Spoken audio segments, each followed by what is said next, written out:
Hello and welcome to episode four now of Sunday Service with me, your host, Aaron Chandler.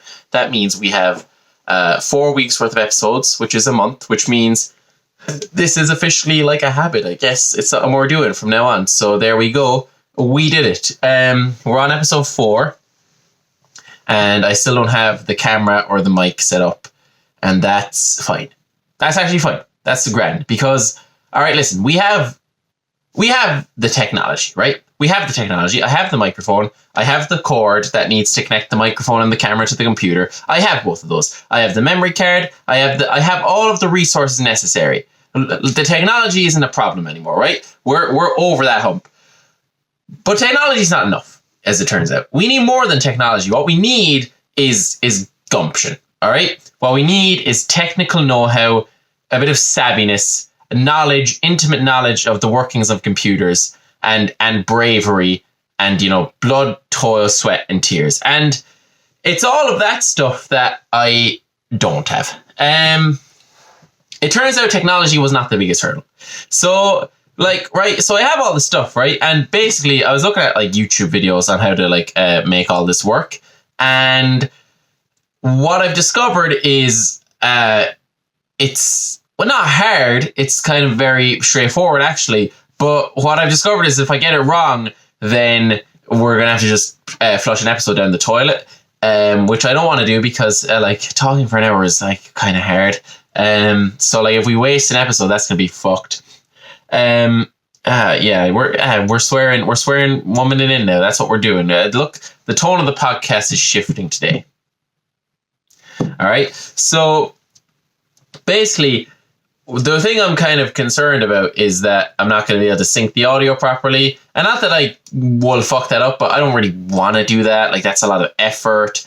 Uploading the podcast on multiple platforms, that's really hard. I'm kind of just in this for the unhinged ramblings, right? That's kind of the joy I get from this. I need to stop tapping the desk because it's wobbly and the fucking camera is on the desk. Sorry. Okay, now I've sworn too much. There's just no need for that. The camera is on the desk, and if I wobble the desk, then the camera wobbles, and then it looks like for you the whole world is wobbling, which it isn't. There's not an earthquake. It's fine. Okay, so now that we've cleared that up, this is where we're at. We have the technology. We don't know how to use it. We're like one of those movies where the society breaks down, and then they're trying to figure things out again. There's loads of those. Do I have a reference to a specific one? No. Have I even seen a movie like that? No. But I know that that's vaguely a concept of a film, right? Idiocracy, maybe? Do they do that and that? Do they find a phone and they go, what's this do? Maybe. I don't know. I've never seen it, and that's okay. Why is it like that we're expected to have seen every movie? You know what I mean? References are so painful because what if I didn't see it, and that's it's always I do a lot of comedy gigs, right? And I make references sometimes too, but sometimes, and I'm definitely guilty of this too, but all of my references I get because I'm making them, right? But I'm sure it happens to other people watching me. It's definitely happened to me watching other comedians where they'll make a reference and I don't know what they're talking about, but everyone else is laughing, so now I'm laughing. And it's now you've cheated me out of a laugh because I just wanted to fit in. I just wanted to feel included. That's what happened. I wanted to feel included in the goings on, and you made me feel bad about myself. And now I'm laughing at something that I don't understand at all. So yeah, that's the opening to today's episode. How are you guys? Are you guys doing okay? Hey, welcome back. It's totally Sunday morning right now. Look, we're moving on from that whole fiasco last week. That was a disaster, right? You know what I always get really paranoid about? What if just during the recording of this episode someone just walks through that door? And by someone I mean a killer, right? Not like my family members, but what if Omni-Man comes through the door, you know what I mean? That would be fucking terrifying, right? Because all I can see, the only thing I'm focused on the entire time during this podcast, whenever I'm recording it, is that door in the background, and I'm just waiting for it to move in a way that will terrify me to my core, right? So that's where we're at. That's just a little window into my mind of a man who's very paranoid, in not a Kanye kind of way, but in like a normal way. But not in a normal way, but in a way that like is kind of like it's fucked up in a way that'll probably be fine in the end, but maybe result in me becoming successful, but not for the long term, right? So that's where we're at. Okay, so I'll talk about my week this week. Okay. Well, how about, okay, we'll start like close, right? I just got out of the shower, and you know, I clean my hair and my face and my body. I just want to put that mental image to all of your heads. What's interesting about that is I usually record the podcast at the nighttime, and by usually I mean twice out of the 3 previous episodes. And what I would do is I would record the podcast and then have my shower. Because look, I'm a nighttime shower, right? And there's a big controversy on that in society, obviously. I think most people would favor the morning shower because then, you know, you start your day off right. It gives you like a reason to get out of bed in the morning, which is good. You're more fresh when you're out in public with other people. So that's certainly a benefit. And I think it's probably just more sanitary overall, right? But having showers at night is easier because you're already awake. So then you don't have to get out of the bed. You're already out of the bed. And then hygiene doesn't feel like something you have to do. It's something you kind of want to do. It's a luxury, right? Which I guess, you know, who knows what the correct stance on that is. But the thing is, right, like there's a lot to be said for having a shower in the morning. Like it freshens you up. It makes you feel kind of alive. You know, it reminds you that you're not in hell. It reminds you, you know, like, because having a shower is a great luxury of the modern world. Like, you know, 100 years ago, not 100 years ago, 100 years ago is becoming a reference that is slowly less and less significant, because like it used to be that 100 years ago was before World War One, and now it's staunchly after World War One in that kind of grey zone where things weren't great. So it's become like the reference has changed, but I think what we all mean when we say 100 years ago is like 1901, right? That's what we all mean. And 100 years ago, no one had a shower. Maybe like 150 years ago. I don't know the math on that. Like it kind of feels like 100 years ago nothing happened, but like they had buildings, they had cars, they had a lot of stuff. So it's you know, again, dodgy area. But like let's say hypothetically, let's say 150 years ago, right? 150 years ago, no one had a shower, right? No one had a hot steamy shower. The only time people would get a shower was in the rain, and that's cold and shit. So like it's one of these luxuries that you have to appreciate about the modern world, and I don't think I can do that fully if it's in the morning time and I want to be asleep in my bed. That is also a luxury of the modern world, because I guess mattresses are also kind of new enough. You know, are they 100 years old? I think at this point probably, but I imagine they weren't widespread until like 1955. You know, like, you know, post-war. Things are getting good, you know, like, hey, life, we all just had a really drastic reminder of how horrible the world can be. Let's get something nice. Let's get a mattress. Let's sleep on it, you know? But yeah, showering at night is great because there's no greater feeling in life than getting into a bed when your body is clean, you know? And I don't want that to sound perverted, but it's amazing. It feels really good. You lie down, like, you know, especially if the bed sheets are fresh. Oh, I mean, it's like it feels pure. You know, it feels like the way God intended us to exist in this world. You know, your fully naked body, wrapped in cotton, freshly washed, air dried cotton, and you drift off to sleep in your base form. You know, in the default skin of human beings, like that. That is a feeling that is unmitigated in the modern world. We're 10 minutes into the 4th episode, and I'm talking about my naked body in public. And that's kind of the energy we're going with from now on. You know, we're going to be a little bit more unhinged. We're going to be a little bit more, you know, we're going to be more of a loose cannon with these kind of things. That's how I'm kind of feeling about the whole thing nowadays, right? Because look, we've thought about it. Like, we thought about the direction we're taking this podcast in for quite a while. You know, are we going to be politically minded? We're going to get into that a little bit more later, because the answer is yes. But like on a lot of subjects, no. On a lot of subjects, we're just going to go for it from now on, right? So yeah, so like I'm feeling clean. I definitely need to get a haircut, right? My curtain, I guess if you're listening to the audio only. This will be the first episode, by the way, where there's the audio only version on all of the other platforms. And will I upload the previous episodes to those platforms for narrative cohesion? No, because that would take a lot of effort, and I'm not willing to re-download the video and audio for those because I've already deleted it off my phone because it was taking up a lot of space. So, you know, on Spotify and Apple Music and Google Music or whatever, we're going to be starting on episode 4, and that is okay. So just kind of go with that, right? That's where we're going so far. My mustache, I'm not sure how I'm feeling about my mustache these days. I was kind of thinking about getting rid of the beard and the little kind of, okay, so if you're listening on the audio only, I have a mustache, and I would call it a beard. Most people would call it hair on my chin. Because that's what it is, because it's not a beard. It's kind of a pathetic attempt at a beard. It mimics human beards in a way that isn't entirely successful, but is also kind of getting by. And what's kind of interesting about my facial hair is that my mustache is very much filled out, and then this like little wispy beard underneath is not working at all. And I think what God is telling me is that I should be a guy with a mustache. All right. And now what's interesting about that is I am not a predator. Or at least I believe myself not to be at this time. Thus far in life, I've committed no predatory actions against other human beings. That could change, you know. It's a complicated world out there. Who knows what will happen? And I'd like to think I'm fully in control of my actions, but then again, you know, I bet so did again, the references. Who else? I bet so did Ted Bundy, maybe when he was young, I guess, right? I bet there was a time where Ted Bundy thought he was going to grow up and be more normal.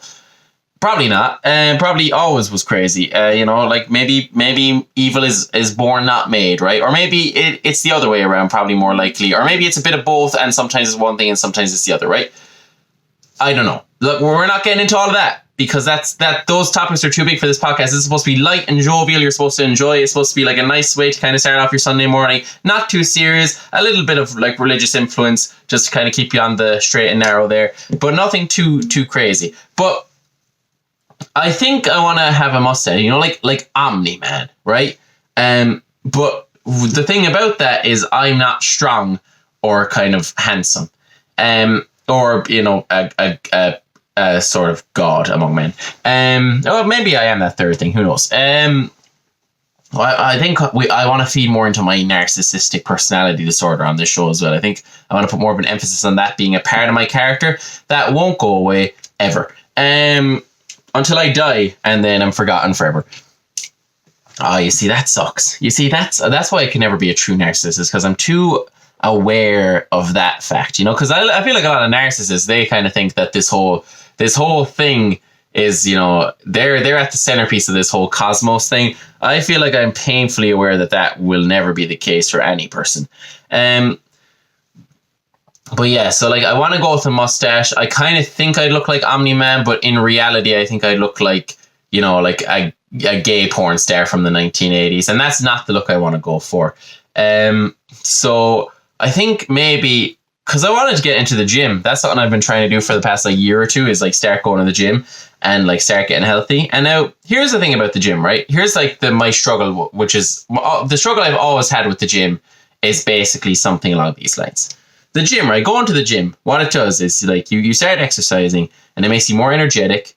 It makes you look better physically. It makes you feel better physically. It raises your testosterone, makes you more attractive, makes you more desirable for the baddies, right? You know, improves your mood, improves your spirits, improves basically every single facet of your life, increases your longevity over time, and makes it easier for you to remain mobile as you get older. And it just makes you stronger and faster and better, right? That's what going to the gym consistently does for human beings. And my kind of problem with that has always been, what's in it for me? You know? And that's I'm not lying. I'm not being ironic. I'm not being I was going to say facetious. I don't really know what that word means. I figured out recently. And then I looked up the definition and it was explained to me by someone else and I can't remember. But we'll go with it. Facetious. I'm pretty sure it means something to do with being funny, right? I'm not being facetious. Genuinely, despite all those very glaringly obvious benefits of going to the gym, I really can't see how I'd benefit from it. Even though on every metric, long and short term, I would. But like, it's like an hour a day. You know what I mean? Like if you could get all those benefits like 30 minutes a day, that would be one thing. But like an hour, probably more because you have to get to the gym and then afterwards you have to shower. Like you can't just walk around all day smelling like that. You know what I mean? So, and like it's like, okay, like look, there's baddies there. You know, there's like an encouraging community there. There's all of these health benefits, but it's like, what am I actually gonna get out of it though, really? You know, is it going to alleviate my spirit? Yes, it will. It'll do exactly that. But is that enough? Is that enough a reward to be in slight pain 1 hour 4 to 5 times a week? I just kind of don't think it is really. Like that's like, look, is that the wrong conclusion to draw? Yeah, but at the end of the day, it's my opinion, and like I can't change the fact that that's what my brain has decided. You know, that's how I feel on the inside. That's how I really feel deep down. And you know, like, do all the facts contradict the way I feel? Yes, but that doesn't change the way I feel in my soul. You know, that's the thing that women got right about the world. You know, is that like how you feel is kind of the most important thing. And I feel like going to them I feel like going to the gym would actually just be a complete waste of my time. And it wouldn't. But that's where I'm at right now mentally. No one's burst through the door yet, thank God. I'm feeling safer by the moment. But then the second I feel safe, that's when he's gonna get me, right? And by the way, this isn't like a bit. I haven't like set up something to like burst through the door at the end of the episode. Maybe I should have. That would be cool, you know. Maybe I'll do that in like 10 episodes time when we've all forgotten about this. I'll set up something to burst through the door. But right now, it is just a deep, like an introspection into my paranoid schizophrenic mind. So what was I talking about? Oh yeah. So, but like I think here's what I'll do to, like if I want to start going to the gym and I want a mustache, I think I can combine those two factors and basically like encourage myself to do both. Because if I were much bigger and bulkier and stronger, a mustache would obviously make me look like Omni-Man. And then that would be good because he's a very attractive man. He's J.K. Simmons, but young again. But in like a handsome young way, not J. Jonah Jameson, more like, I don't know any of his other movies, but I can imagine there was a period in time where he looked buff, you know? And then, so like that'll be a good goal because then, like, you know, like, okay, like if I start going to the gym now, by October I'll probably be like looking pretty good. I can dress up as Omni-Man for Halloween. Omni-Man, by the way, is a character in a show called Invincible. He's basically like Superman if Superman was entertaining. Nah, I'm just kidding. I know like a lot of people like I like Superman, you know, I like the kind of hopeful optimism of that character. And you know, the evil Superman trope is a trope that's been done today, you know. But Omni-Man is a version of that kind of works actually.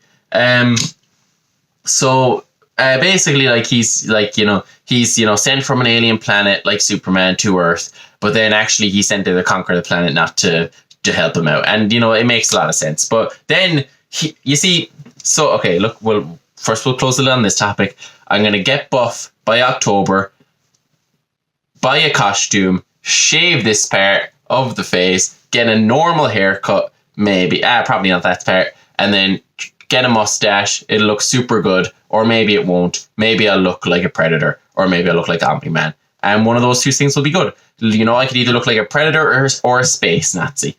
And I guess that is my goal for how I want to look by the end of this year. Right. That was a fucking horrible plan. But Omni-Man, I'm going to talk a bit more about Omni-Man for a second, because Omni-Man is a version of my favorite character archetype in fiction. My favorite characters in movies and TV shows have always been, right, and this is the best type of character you can get in any movie or show, is a character that does horrible shit, but then like they kind of feel bad about it, I guess. Is there any better character in fiction? Like, like especially when they're portrayed as the protagonist. That is unbelievable. That is unbelievable good fun. Omni-Man, I think Omni-Man is very much a protagonist in his show. He's one of the central characters you follow in Invincible. There's like a couple episodes at the start of the second season where he's not around. After that, he's kind of like in it all the time. Like those are my favorite type of characters. Omni-Man, Doctor Who, Batman, kind of the Punisher. It's just such a great archetype because it really kind of like shows you how much of a sucker people are. Like you can kind of have like one of the things I realized about fiction is you can kind of have someone do like just the most horrible shit ever, but if you make people feel bad for that person, they'll just go along with it. And it's really not hard to make people feel bad about that at all. Like people can like you can just be like with Doctor Who, like I think he commits genocide in the first season, and all like the only motive you get for him is that he's kind of like, I'm sad I did that, and then you're like, oh man, that's so tough. You committed like a mass atrocity on a cosmic scale, but I didn't know. Like, man, I wish you felt better about everything. You know what I mean? Like that's the level of like shit you're dealing with, and it's great. Like that's why it's like such a great archetype. I thought that maybe I'd say something funnier about that. Didn't. That's fine. I think just the image of me getting buff and having a mustache is kind of humorous in and of itself. But that won't translate well to the audio-only version of this podcast, so...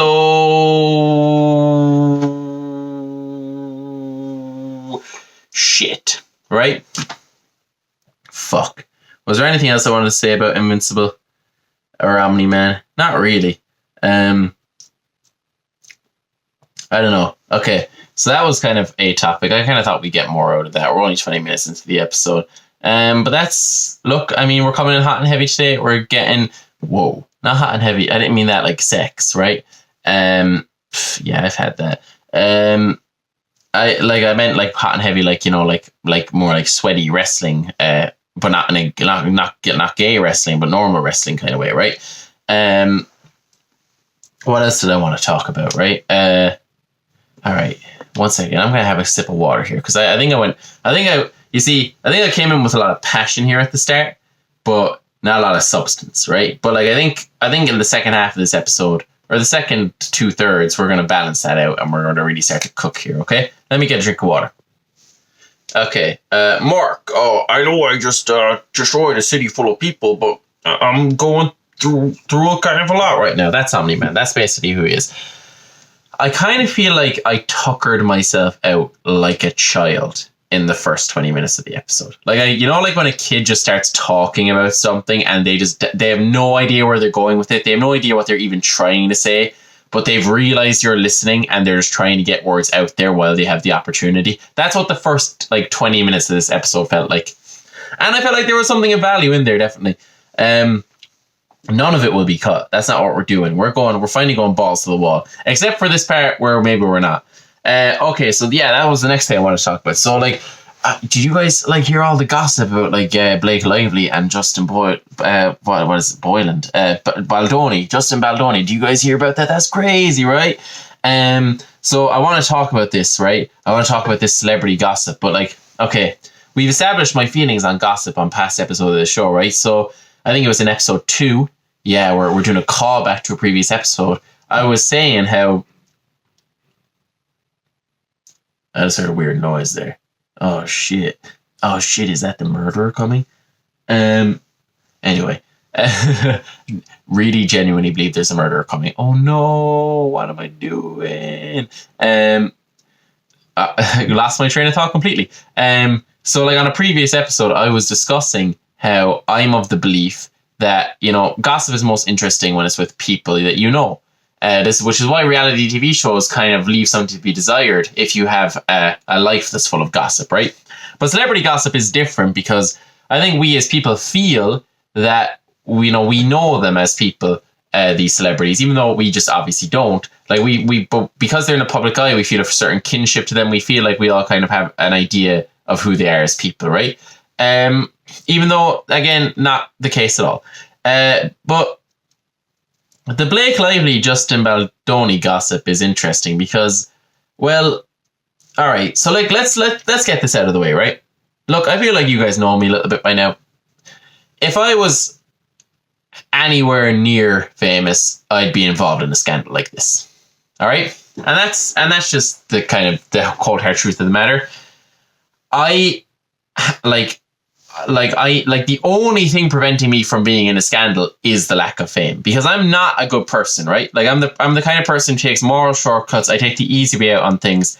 I avoid taking responsibility for my actions, and that is the type of thing that will inevitably conclude.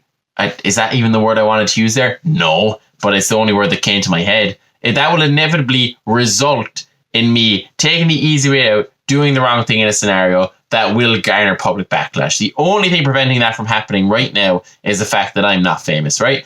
But luckily I totally will be, right? So in a way, I sympathize with everyone involved in this situation, because I know that one day when I am incredibly famous, and look, I mean, look, is like, what? No one watches this. That's obviously an incredibly narcissistic thing to say when you put it in any sort of real context. But like, you have to be honest with yourself. If you're trying to be a comedian and you're trying to do a podcast, like it's saying, I'm just saying the quiet part out loud. Obviously, I think people will eventually like recognize my name, you know? Do I want to be famous? No. But to be successful in this industry, you kind of have to be, you know? Like, and do I want it a little bit? Yes. But like, what do I really want? Do I want everyone to know my name? Yes. Do I want everyone to recognize me in public? Yes. Do I want them to come up and talk to me? Absolutely not. That sounds awful. So obviously I only want the good parts of fame, but like, but obviously on a certain level, I do want that. And that's fine. It's not my main goal with comedy. I more want to actually like, yeah, I guess I'm more in it for the art, which is pretty sad. But you know, like obviously the public recognition is a part of it. And when that happens, and when I inevitably get involved in like, you know, some sort of sex scandal, most likely, I would like to be given sympathy. And how am I supposed to be given sympathy then if I can't give it now to Blake Lively and Justin Baldoni, right? So that's the first thing we need to cover.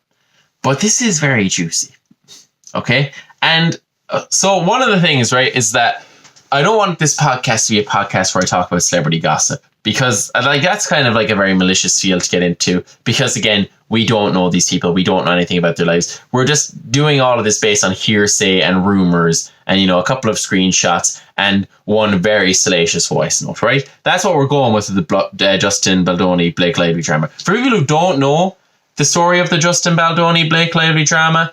So Blake Lively is an actress. She's Ryan Reynolds' wife, and that's her biggest claim to fame.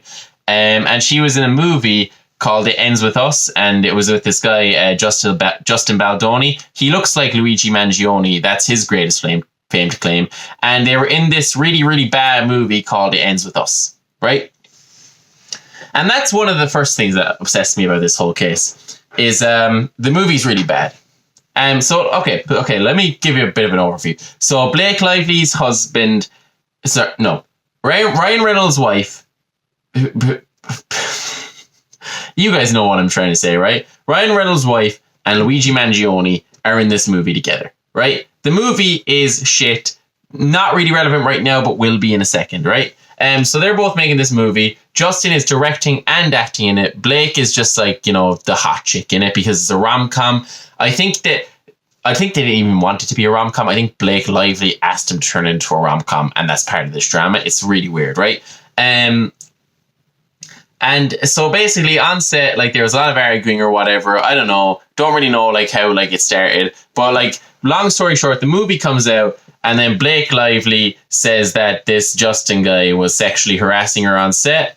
I think her motive for doing that was something. I haven't looked into it all the way, right? This is why I'm not going to talk about it this week, even though I'm talking about it right now, because I haven't really created a timeline.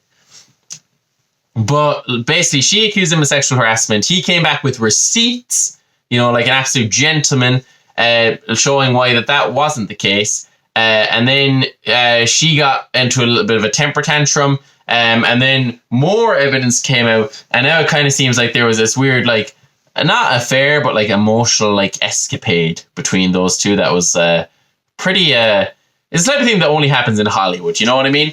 And I say that in the most neutral voice possible, on the off chance that one day I want to be involved in Hollywood, you know? On the off chance that one day I want to be invited to a Diddy party, you know what I mean? That's something that I think is on the cards for me, and I won't want to ruin any opportunities to do that. That's why this podcast isn't completely unhinged yet, but, you know, give me time to cook, we see where we'll go, right?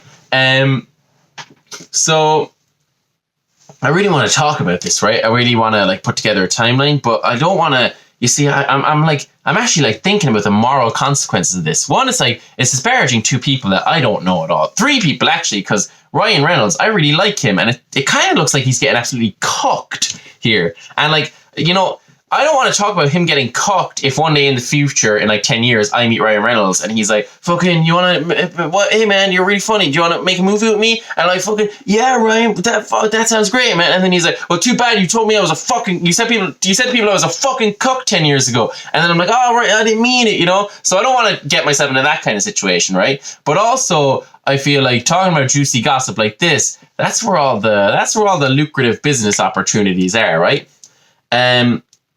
So far, we've got the, you know, let's long game this politically, right? Like, let's think about what's best for me long term, right? You know, because we could do like a Joe Rogan thing where we make our own empire, we forge our own path. We don't need anybody. We don't need to play nice with anyone.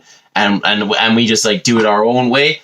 Let's face it, that's not me. I'm not that kind of person. You know, I'm very much a guy who relies on other people and doesn't forge his own path, but just plays the game as it is laid out before me. So look, that's not an option for us, right? And maybe it is. But I think, you know, let's face it, look at my character. I'm more meek than anything. So I don't think we're going to be going down that road, right? So it's not in my best interest to talk about these people right now, you know? And like, then even if we're just looking at the Ryan Reynolds scenario, I could avoid disparaging Ryan Reynolds throughout this whole scenario. But let's say one day I become a director and I want to make a biopic about Luigi Mangione and I need someone to play him. Now I've burned a bridge with Justin Boyland or Baldoni or whatever his fucking name is. Why do I keep saying Boyland? You know what it is? I wrote down Boylan on my notes here, and then as I read it when I opened up this conversation topic, I was like, that's not his name, but now it's there and it's what I keep referencing. So that's another reason not to disparage these two. I think we've already covered the fact that one day I will likely be in the same position and don't want to, you know, feel like, because I guess, I mean, look, when I am in that same position, inevitably, I won't get sympathy, right? And that's fine. But I don't want to have a history of being the type of person to make fun of these people, because then I'll have to come on this podcast the next day and make fun of myself for sleeping with that woman who I probably shouldn't have, because she was married, not because I was married, because I'm a good husband, right? When I get married, I'll stay loyal, probably, hopefully, I don't know, maybe, who knows? Oh God, oh Jesus, don't think about that. Marriage is complicated, but that doesn't excuse that kind of behavior either. So, okay, where were we? Oh yeah, so slowly but surely, reasons are mounting up that I should not be talking about this gossip, right? But in the pile of reasons why I should be talking about it, there's still the very important, it'll be really fun, it's really interesting, and then that's the type of things that gets views, is talking about celebrity drama, you know, because that's the kind of world we're living, you know, like superficial bullshit like that is destructive to people's lives is what people really crave, and it's what I really crave, and that's a dark part of me that I don't like, but it's there, and you know, and it's not I'm good at, you know, I'm good at a bit of gossip. So it's like, you know, it's like, do what you're good at as well is kind of another factor in this, like, should we or should we not talk about this scandal kind of thing. So that's definitely another way of looking at it. But then there's also like, okay, let's say Ryan Reynolds is a cuck, right? And then him and Blake Lively get divorced, right? And then next year, some of my career just takes off in this next year and I get super famous, just as Blake Lively and Ryan Reynolds' divorce is finalising, and then what, she's making a movie in Ireland and we meet up. What? That's crazy. And now she's single, I'm single, you know, she's looking to amend some mistakes, you know, she's looking for a bit of young flesh. Now I've disparaged her publicly multiple times. Everyone knows about it. She's not going to go for me. So again, another reason why it would be foolish for me to talk about this whole controversy, right? But we're not going to talk about it this week because I don't have all the facts. But what I think would be really fun is if I did my due diligence, right? If I did all of the research on this topic, I read through every, leaked text, I listened to every voice note, especially that really salacious one, over and over again, found every detail, constructed a timeline of events, and laid it all out for you guys on a silver platter, and didn't give my opinion on the matter, but just put all the information out there. I do think that could be really interesting, but would also be completely morally bankrupt. Now, I am morally bankrupt, so that part is fine.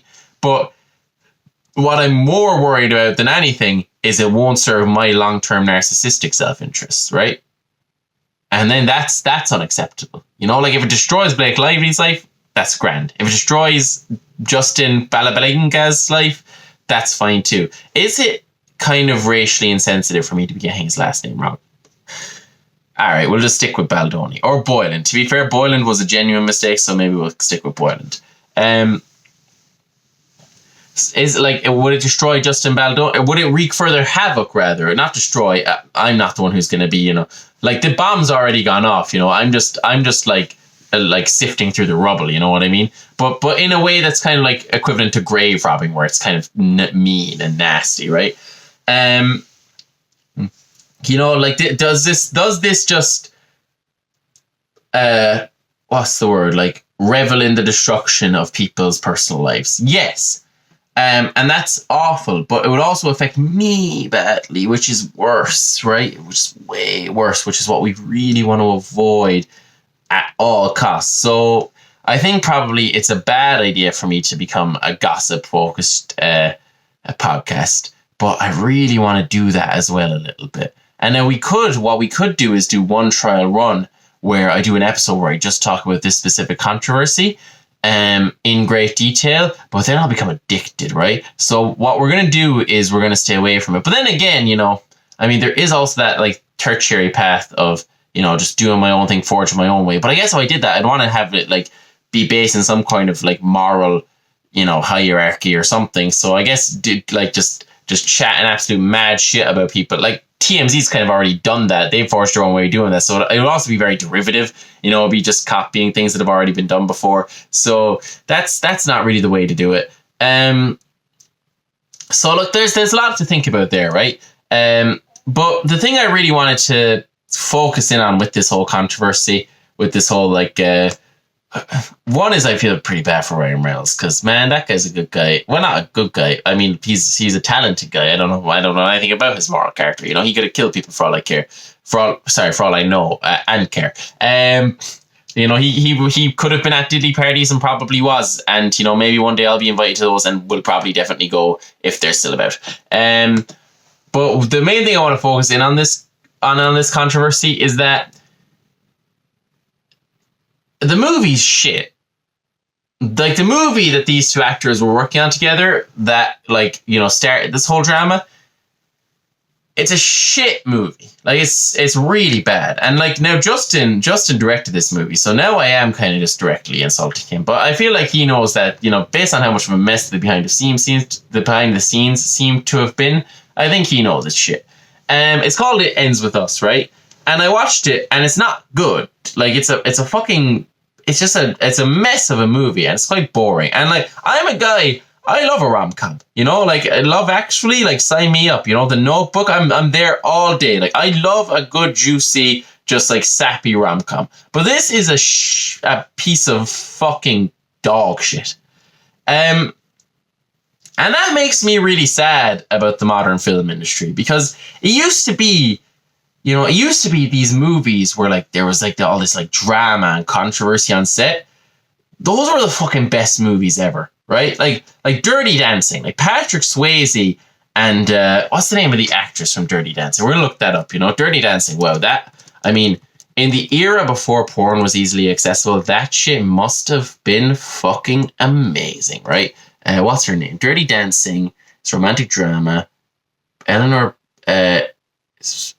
Jennifer Grey. Jennifer Grey plays Baby, and then Patrick Swayze plays Patrick Swayze.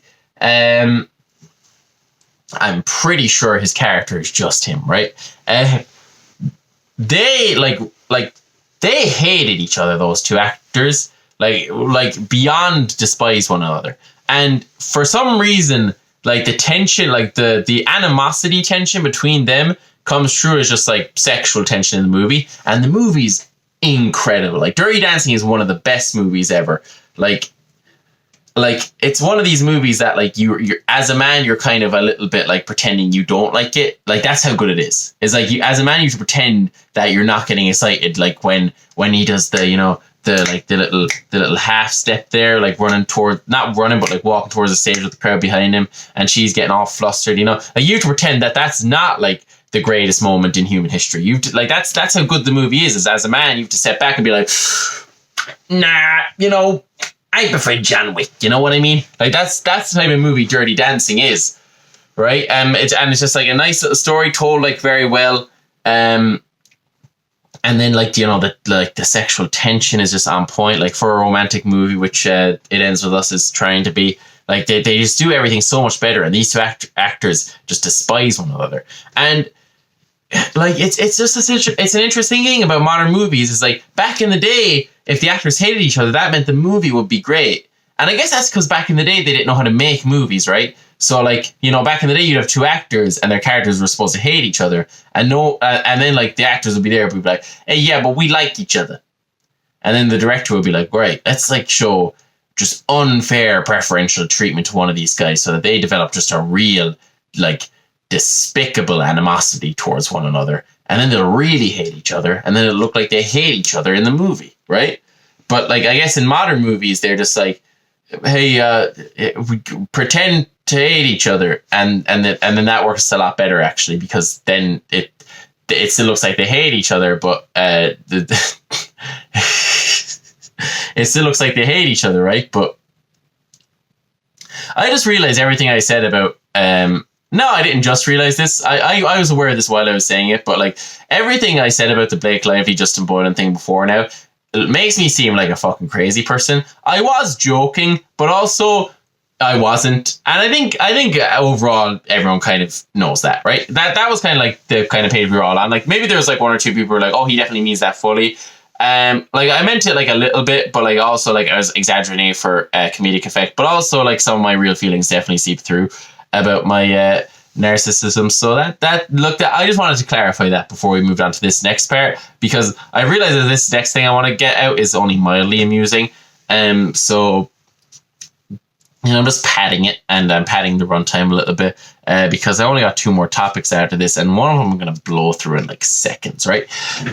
So like, then I was thinking but why is it only on the modern movies when it's the controversy is only for bad movies? Because you'd think like it would still happen with good movies, and then it's like, oh, I realized like actors don't like being in piece of shit movies, and I was like, oh yeah, now that makes sense. Like I guess as an actor, right, you want to be in a movie of quality, like, you know what I mean? Like, so if you're making a movie that is like just a turd, you probably like feel pretty shitty about yourself. You're just like, yeah, I guess I'm collecting a check, but I don't want to be here. I don't like being here. This is just paying the bills. Like, of course you'd be more emotionally susceptible. Like Christian Bale has been in amazing movie. Hey, Christian Bale, just in case we're friends in the future, I'm only saying this for views, man. I think you're a great guy. But like Christian Bale, like there's that one rant where he just acts like an absolute prick on the set of a movie. And I looked into it, and guess what? It's the only bad movie Christian Bale is in. Because Christian Bale is in bangers, right? He's in The Dark Knight. He's in that shitty Thor movie, I guess. He's in The Dark Knight. He's in The Prestige. He's in American Psycho. Like, he is an actor, right? He can act, And then like there's this big famous rant where he like is like like just lacing into some poor like camera guy on the set of a movie, and everyone just like, well, look, Christian, it's one thing for you to be like obsessed with your method acting and like on the you know, like you hold the acting in the highest regard, but then there's no need to be rude to other people. Like, you know, that's kind of how we all feel about that. And then I looked into it, and the movie that he did that on was Terminator Genesis, the shittiest Terminator movie. Do you know how hard it is to be the shittiest Terminator movie? That means it's one of the shittiest movies ever. Because, okay, the first two Terminator movies, mwah, beautiful, absolute cinema. All the other ones, disasters, right? And he's in the worst one. One of the finest actors of our generation is in the worst Terminator movie. And then later on, the worst Thor movie. Actually, the second worst. So, like, of course he was fucked. Like, of course he had an emotional meltdown. He is like, that would be like Usain Bolt losing an egg and spoon race. You know what I mean? Like, of course, like, he is having emotional outbursts. Like, he's above this. Like, he's making a piece of shit movie, and also no one's trying. Right? Like, so, like, of course he snapped at the guy who was just trying to do his job and, like, provide for his family. Like, I'd be raging. Like, I don't know in what sense is applicable to me, because I've not achieved anything in my life, and I don't hold myself to a high standard in anything that I do. So I don't really know what the equivalent for me would be. But, like, I think that example with Usain Bolt and the egg and spoon race was actually bang on, knocked it out of the park. That was brilliant. It must be so awful as an actor to just make shit movies. And most movies are shit.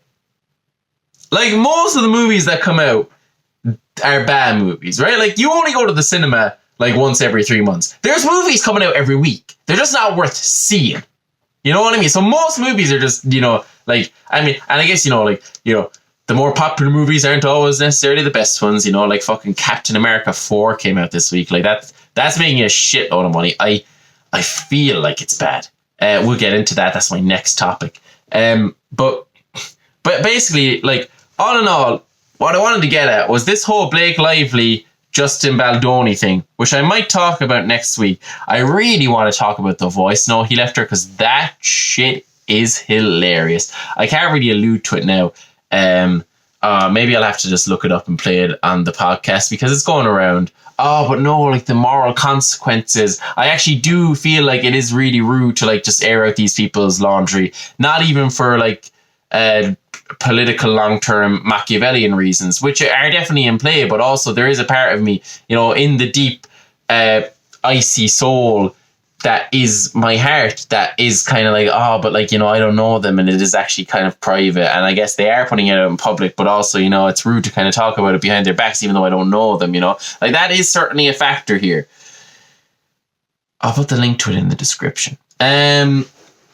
I feel like that's a good middle ground. Now you're not hearing my opinions on it, other than the fact that I think it's really funny. He talks about her boob in it at one point, in a scenario where he just doesn't need to be.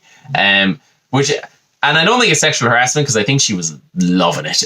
But, like, it's a wild, like, it's actors live in their own world, isn't it? Like, isn't that just like they do so many things that they think is normal, and it's like everyone else outside of that ecosphere is just like, what the fuck is going on? Like, behave yourself, you know? Like, they think having, like, a little emotional affair is, like, character development, like, for their character in real life. Again, like, rude for me to say. I don't know what's going on inside these people's heads, you know. Who am I to talk, you know? I think that pretty much all of reality is dependent on my existence, even though I'm painfully aware that it isn't. Who am I to judge this lovely young woman, this beautiful woman, right? You know, like, who I'm not going to say anything further bad about on the off chance that I meet her one day. I'm just going to say that she's an absolute baddie in it. You know, in, like, that kind of, like, charismatic way where it's a bit nonchalant, so she kind of feels a little bit insecure in herself. And now I validated her by calling her a baddie. That's what I want. I think, did I close the lid on the whole Christian Bale thing? Actors living in their own world. No.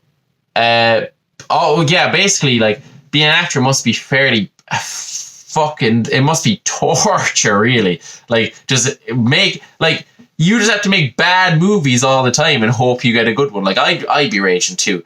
So yeah, like, that's my, like, I feel like I've just added, like, a little bit of a new context to that, like, very, very old Christian Bale controversy, which is that, don't you just kind of feel bad that one of the greatest actors of our generation had to be in that piece of shit? And don't you think if you were in that position, like,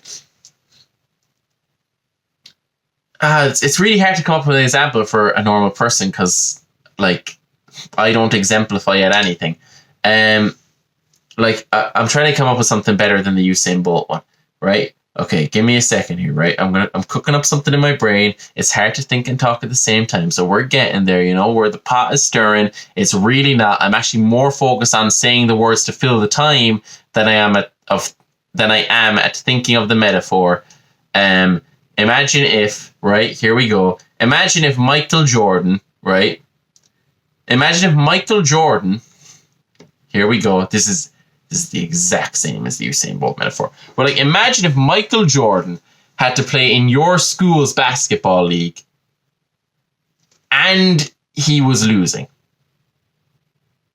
Let's go with LeBron, right? Because Jordan, his era is over, right? I think LeBron is the reference for I think I want to, even if LeBron hasn't unanimously become the reference for basketball star in this time, I think I want to help it get there, right? So let's say LeBron James, right?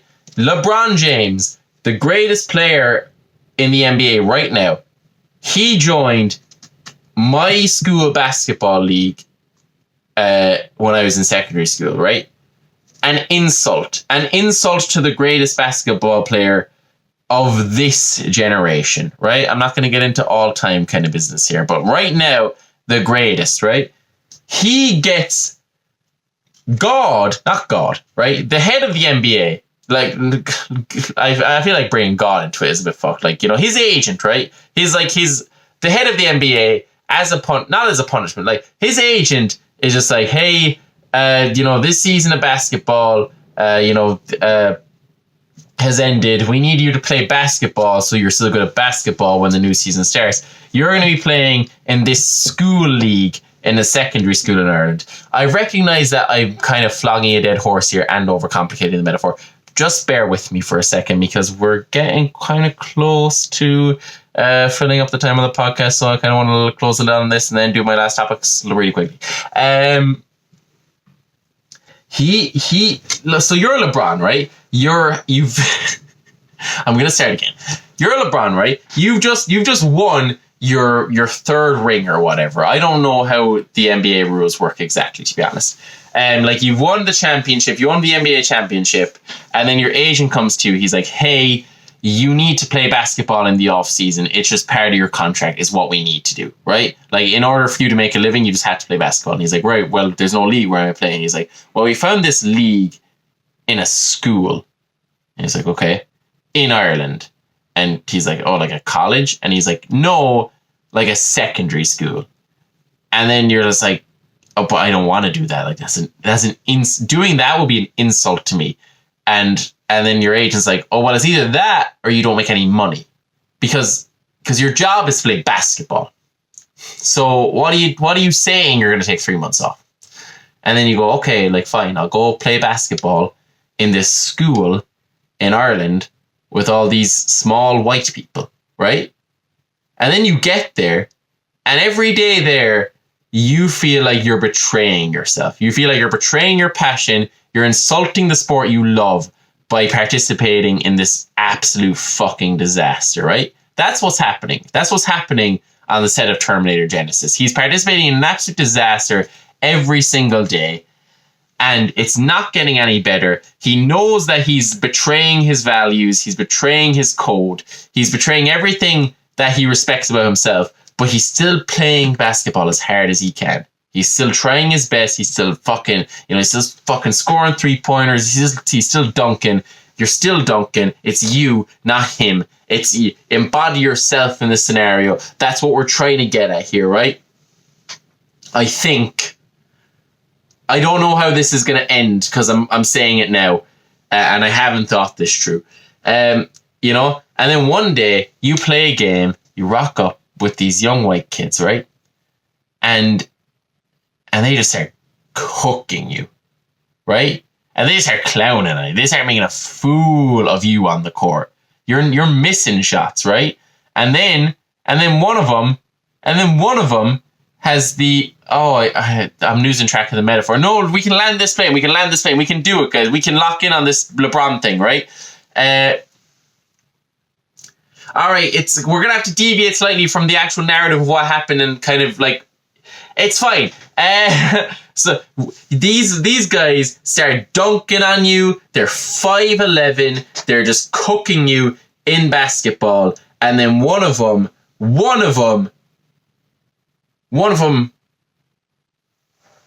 Hang on, we got it. It's coming. One of them travels. Boom. Yeah, one of them travels with the ball. They start beating you in the game, and then one of them travels with the ball. And you gesture to the ref like, hey man, this is already bad enough. I'm already making a fool of myself. I'm already losing, even though I'm the greatest basketball player of our generation. And he just traveled with the ball. And you did fucking nothing. And the ref just looks at you like, what? Oh, I'd be furious. Oh, I'd be so angry. Oh my God. Of course Christian Bale acted out like that. Free Christian Bale, guys. Free Christian Bale. I think everyone kind of has gotten over it, you know. I think everyone, I mean, like, as kind of inappropriate as it was, I think everyone's kind of at the stage in life where we're kind of like, you know, fucking like, people act out sometimes, you know what I mean? So that was all for nothing, that whole kind of LeBron metaphor. Right. All right, just Captain America 4. I was going to see that today. I was going to see Captain America 4 today. Captain America Brave New World. It's the first one where Sam Wilson, Anthony Mackie is playing Captain America. And I kind of want to see it. I kind of like Anthony Mackie. Like Falcon, right? Like, I haven't watched every MCU movie, but I watched enough to know that Falcon is just no one, right? Like, at the end of Endgame, when he gives him the shield, you're just like, who are you? You know what I mean? You're just like, you're worse than Robin. Because at least with Robin, like, at least with like Dick Grayson Robin, you're like, oh, he's someone. Like, he's Nightwing, he's his own kind of guy, you know. Maybe if Batman handed down the mantle, you know, like, you'd feel a certain way. You'd be like, hey, you know, he's earned his place. But have Falcon, who is he? He's nobody. He has wings. He's basically shit Iron Man. You know, he's Iron Man, but shit. You know, he can fly. That's all he can do. He can fly. He doesn't have any of the cool rockets or laser beams. He can just fly, and he has pistols. That's who Falcon is, right? So when he gets the shield at the end of the Infinity War or Endgame or whatever, you're kind of like, all right, fine, right? But Anthony Mackie, I like Anthony Mackie as an actor. He's kind of like a discount Will Smith, but without all the baggage. Which is that's a good place to be, because Will Smith used to be. I think he's kind of silly. Will Smith has and continues to be a fairly good actor, and I think Anthony Mackie is probably more capable of an actor than Will Smith. I think he's probably had more like classical training as an actor and stuff, you know. You know, I don't think he always gets like the most you know, he doesn't get roles that he can chew into very often, but I think when he does, he can excel. And he's just a very like charismatic, charming guy. Like, I think that's kind of what people overlook about him a lot, is that he is really likable and kind of like, you know, entertaining and funny in that kind of American way where it's a little bit obnoxious as well.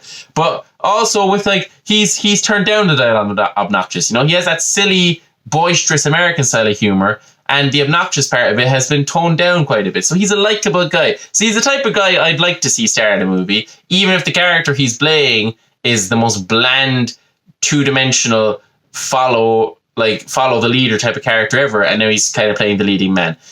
But like, I'd like to see what he can do with it, because I like Anthony Mackie, right? And like, I know there was that like controversy recently about him saying like the thing about like, I don't think, Captain America represents a lot of things. I don't think America's one of them. And it's like, all right, like, obviously that sounds dumb in a way. I get where people are kind of complaining, but also he's a Hollywood actor. And then also I think what he was getting at was that Captain America represents like the ideal America, not America as it is now or ever, because no country is ever the ideal of what they want to be. And, I guess, some people are saying that's specific oh, no, this isn't a political podcast. Maybe I'll cut that out. No, I won't. I'll leave it in. But I'm going to kind of abandon the topic because I don't really want to get into all of that. But I kind of feel like, like the guy didn't say exactly the sentence he wanted to say, how he wanted to say it exactly. And he's kind of just being honest with himself. And I think, like, it's like kind of like, there was a lot of backlash, but I think all in all, he kind of meant well. And, at the end of the day, I like to look at like how people mean, and he meant well. So I kind of feel bad for him. And I kind of feel like, like, will this movie be pretty shit? Yeah. But I feel like also kind of I will see it. But we were going to see it. All that's to say, right, is kind of like the guy meant well. Give him a chance. He's a good actor. And that's kind of like, that kind of makes him worthy of a chance to star in a movie, because if being a good actor, most actors aren't good. Most actors just kind of play themselves in movies. Anthony Mackie is a guy, he usually plays people much more boring than himself. So that means he's at least somewhat of a decent actor, right? I kind of want to talk more about that kind of. I kind of feel like I made the conclusion of that. I got frustrated with the politics of it all when I was talking about Captain America not representing America. And then I kind of skipped to the point I kind of skipped to the closing argument, which is that he meant well and that, like, he deserved his chance. But I feel like I could have also, like, covered more ground in the middle there and really kind of fleshed out what I thought. But then I kind of feel like, I was a little bit of a coward in a way because I didn't want to take a political stance on things, and that's kind of fine. But now it's kind of too late to go back and reiterate kind of things, because I was going to also, like, generally I'm quite kind of like middle of the road on that particular concept, especially since I'm not American. But I didn't really want to get into the political controversy of it in case, not out of fear, but more out of frustration with backlash. But they're certainly motivated by cowardice in a way. So then that's kind of making me look like kind of a pussy bitch. And now you're kind of all like, why would we want to watch this pussy bitch on this podcast if he's kind of a loser and kind of a wimp and not wanting to say what he feels ever? Like, it's one thing to be narcissistically self-indulgent, middle of the road, to like make people like you. It's another thing to just cower away from your feelings, right? But then I skipped to the end argument, which was an honest argument, but I didn't really get there in a sophisticated way because I got lazy and cowered out, and again was just an absolute wuss about it. And now it's all too late to go back and fix. So now we're here, right? And that's fine. Maybe we'll do better next time. Maybe we won't. Probably won't do better next time. Probably won't, because I'm a coward, and that's fine, and that happens, right? Because not everyone could be brave, not everyone could be Captain America. Boom, brought it back onto the topic smoothly, efficiently. We're locked back in. So yeah, I was gonna see it today, right? And we ended up not seeing it because it was like the showing. Like, we were in like the shopping center where the movie theater is, and it was like 4:00, and we were just like, by the time we get out of this, it'll be like 6:00. Let's just see it tomorrow, And that's exactly the type of movie that, having not seen it, that is exactly the type of movie that Captain America 4 is. It's one of those movies. Captain America 4, I feel, is the ultimate movie that you'll just see it, like, if you can. You know what I mean? Like, if it's convenient to see it, you'll watch it. That's the only scenario where people are like, I'm going to watch Captain America 4. Because I feel like no one on the planet is saying to themselves, I need to go watch Captain America 4. Except for people who are like really into Marvel, right? Aside from those people, no one on the planet is like, this is a movie I need to see. I think most people are like, it's very much the type of movie where, like, your friends say they're going to see it, and you're just like, oh yeah, I'll go. You know, it's that movie. That's what Captain America 4 is. And I feel like it's exactly that movie. You know, if you see it, you'll enjoy it. But if you don't, you won't feel you've missed out on anything. That's my exact expectation for what it is. And I think if it's good at being that, that's kind of perfect. Because those movies need to exist. You know, there need to be movies where it's just kind of like, it's just something to do. And I feel like Captain America 4 is just something to do, you know? Because like the Captain America movies, they're grand, you know. The Winter Soldier, that's really good. That's a good movie. The first one, it's grand. Like, you know, the third one, that's like, you know, the third one, I wasn't a big fan of the third one, to be honest. Like, I thought it was grand. I feel like the third one is the most popular, but I feel like it's kind of just like, it's like, oh yeah, they all fought. All right. Okay, you know, but they're going to team back up again in the next one, so it's fine. You know, and Captain America 4, now the really handsome jacked guy isn't in it anymore. You know, the Marvel movies haven't been as good lately, but Captain America, it's a reliable franchise. You know, the other ones were all grand, and also that one great one. It's kind of like, all right, if it's on, we'll see it, you know? And I think that is like, having not seen it yet, I'm going to see it tomorrow. Maybe I'll review it next week on next week's episode. But I think if you don't hear me say anything about it on next week's episode, my opinion, which is that it's one of those movies that just, if you saw it, it's grand. If you don't, it's probably fine that you didn't see it. You know, if it's convenient to see it, you should go. If not, don't bother. I think that will hold very true. I think that's exactly the type of movie this is going to be. Right? Like, you know, like genuinely, like, getting home early to turn on my dinner was definitely worth not seeing it today. It can wait. It's the ultimate it can wait movie. I feel like it's very much a movie that I can just wait for it to come out on Disney Plus, you know? Like, I feel like if I don't see it tomorrow and I see it in 5 months on Disney Plus, I'll go, that was okay. It was fine that I didn't see this on the big screen, but also I did enjoy it. Like, it's a movie that you will enjoy. I can guarantee I will enjoy this movie, but I can guarantee you that I won't feel my life gained anything from having watched it. That's what I think Captain America 4 is. You know, I feel like it's exactly that, you know? So I kind of reiterated the same point about 7 or 8 times there in a very slightly different way with minimal nuance in each point. Like, there's nothing different about each one, just the same thing, but with different words. But that's kind of my opinion on it, and I think I've really solidified that. And my cowardice there earlier on, that was fine too. Do I want to get into... You see, we've already done more than an hour, and this last topic is quite controversial. Let's do it. So, like, I was... Kanye, right? Kanye, he's been in the news a lot lately. And I'm going to defend Kanye, right? Because here's what I think of it. Obviously, Kanye is a bit mental, right? And obviously, Graduation is a great album. And obviously, he's a great artist. He's very talented. No one's disputing that. No one's disputing the fact that he's clearly absolutely mental.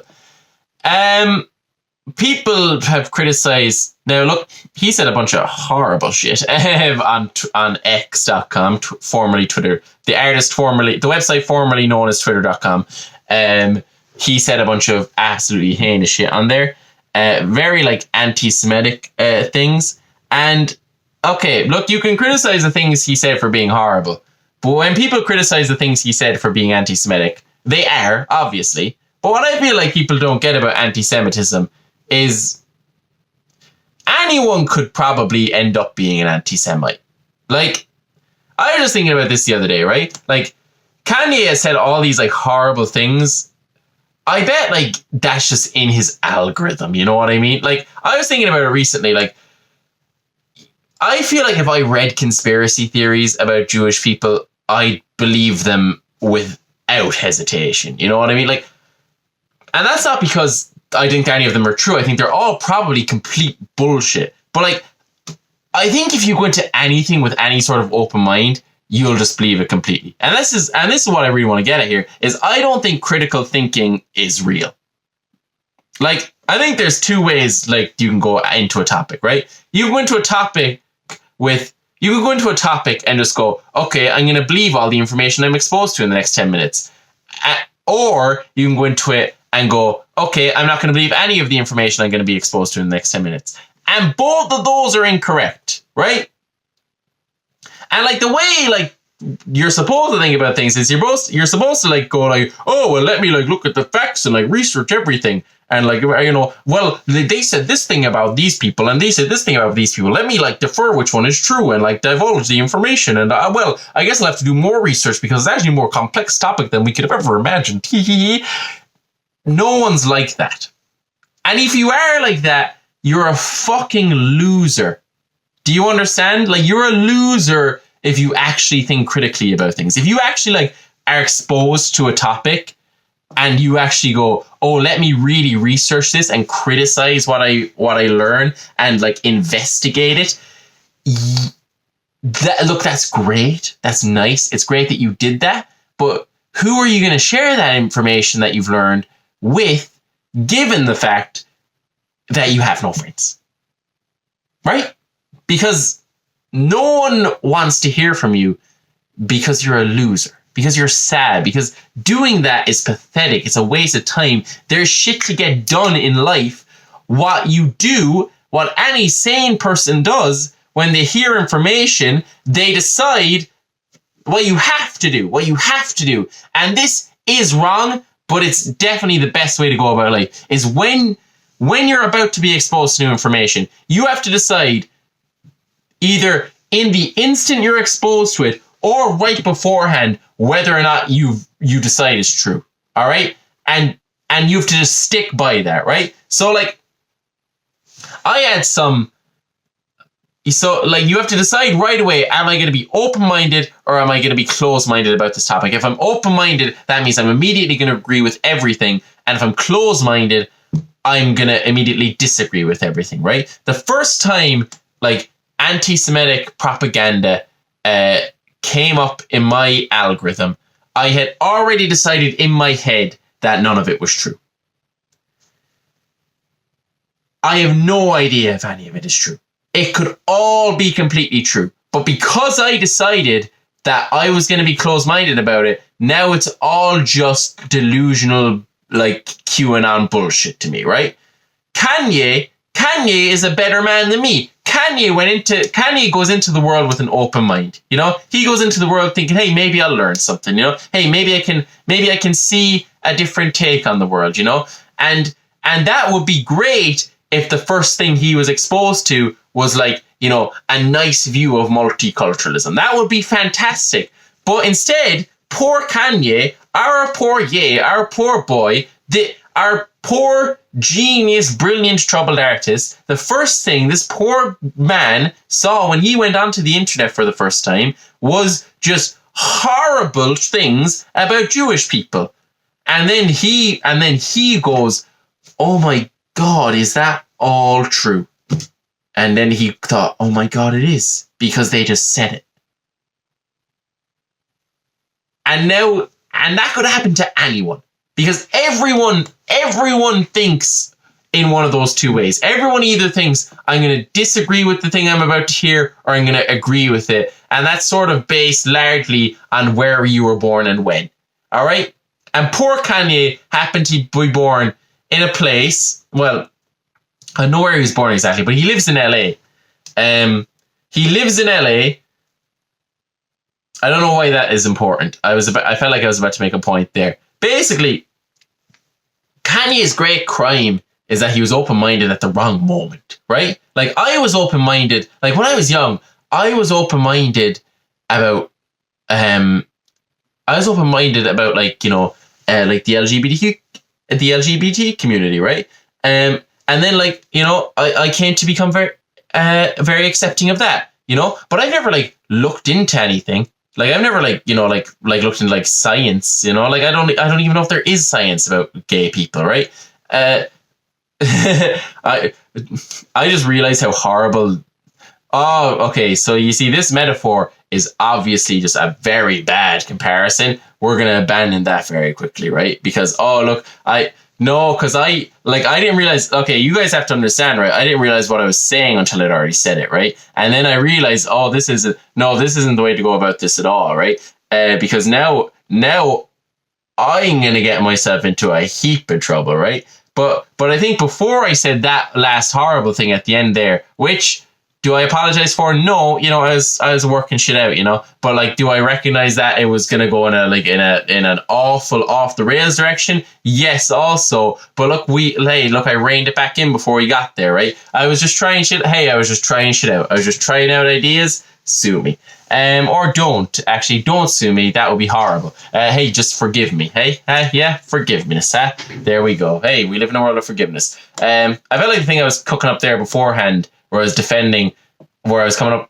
Basically, like, I wanted to just defend Kanye, like, for comedic reasons. I wanted to come up with a good argument for why you can defend him. And I think up until that point there, where I almost made a completely socially unacceptable comparison, I was really cooking up something there. So let's get back to that kind of thought process, right? So yeah, the only difference between me and Kanye is that we just saw something anti-Semitic pop up in our feed one day, and he just thought, with no evidence, with no like further thought, with no like cognitive like inquisitiveness, I guess, he just thought, oh my God, that's true. That's how Kanye became like an anti-Semite, right? The same thing probably came up in my algorithm one day.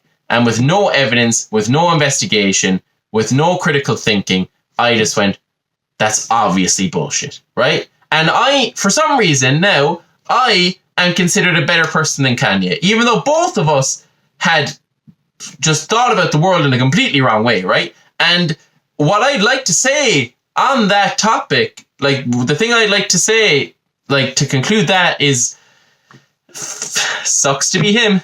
Woo! I got it right. Yeah, fuck him. Haha, Kanye, you lose, I won. I got the right opinion, you got the wrong one, you dumb idiot. And I didn't have to do any fucking heavy lifting or any thinking to get there. Haha, fuck you. Alright, that's what I wanted to say about Kanye. Oh no, there was one more thing I wanted to talk about.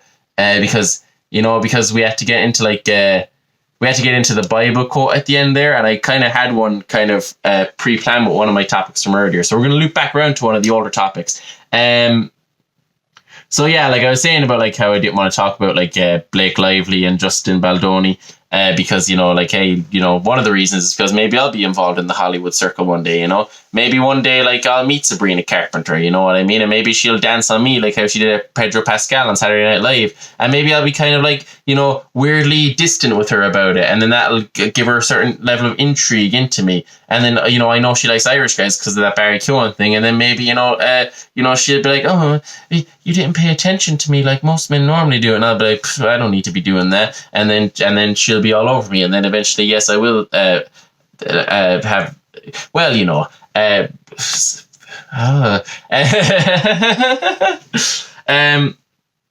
but one of the things I was thinking about was like, I was like, will I ever get invited to the Diddy party, right? And I used to always think like, because all this stuff has come out about P. Diddy, right, recently in the past few years. And like, what's impressive about it is like he went a very long time keeping this all very well under wraps. Like one of the creepiest clips of Diddy is I think it's on the Wendy Williams show. Is he mentions that he met her son backstage, and you can tell she gets like really uncomfortable about it, like for a second, and like it's this weird thing. Like we're looking back on it, or like, oh, like he was kind of like threatening her a bit there, right?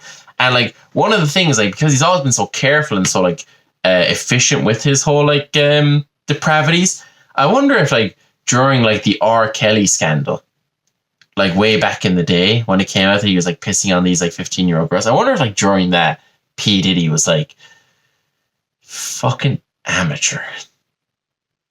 You know what I mean? Like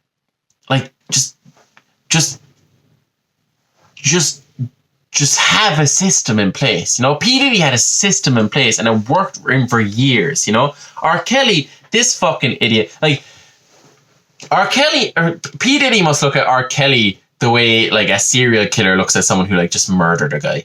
It's just like, fucking, you just didn't even put any thought into it. Like, I do this as an art form, and you just thought you could waltz in and make it happen. Like, you didn't take into account any of the nuance. You didn't think you'd get caught. You insult me. You insult my greatness by doing it this way. That's what P. Diddy must have been thinking about R. Kelly. And and then he rested on his laurels. Then he thought, oh, I'm too good to get caught. He got lazy with it. He got lazy like a serial killer does, and now they're both in jail.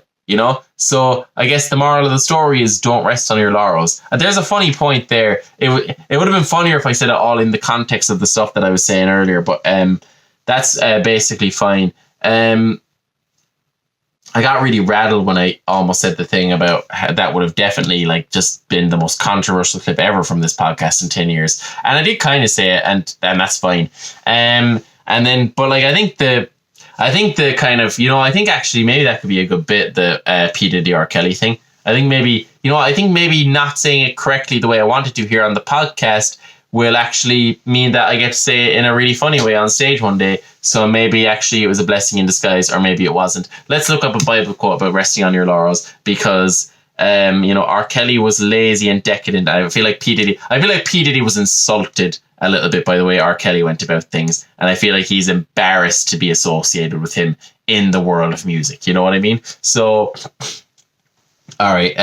Should I pause the video while cut out the part where I look up the Bible verse about? No, I'm gonna leave it in. Bible verse about resting on your laurels, resting on Sunday. That's in Genesis 1.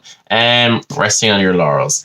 Okay, you know what? I think I am gonna have to pause it here because I can't read and fill out time in the podcast at the same time. You know what? I can. Okay, that's not going to be one. This is what I do every week, by the way. I don't have Bible quotes off the top of my head. I got this Bible here. I think I showed in one of the episodes. The problem with this is, I don't know if you guys have ever read the Bible, but it's really long. This doesn't do it justice because the font is really small. This is a really nice one, by the way. But I guess also it doesn't matter if it's nice. It's the object isn't important. It's the words, right? Or whatever bullshit they're trying to get us at with that. But a great book. I believe in a lot of things in it. But also I'm very selfish and don't resting on your laurels. Pure devotion. What does the Bible say about laurels? That's such a dumb name for an article. I'm obviously not going to read that one. You know what I mean? Okay, look, here's the first thing that comes up on Google when you look this up. Exodus 1:8 describes that a new pharaoh who did not know Joseph came to power, and that was the beginning of the end of their freedom. One of the lessons of the Exodus is that we cannot rest on our laurels. Okay, there's no direct quote there though, right? So that's not great. Don't rest on your laurels. Okay, what does the Bible say about laurels? That's the dumb one. Resting on laurels, pure devotion, wordpress.com.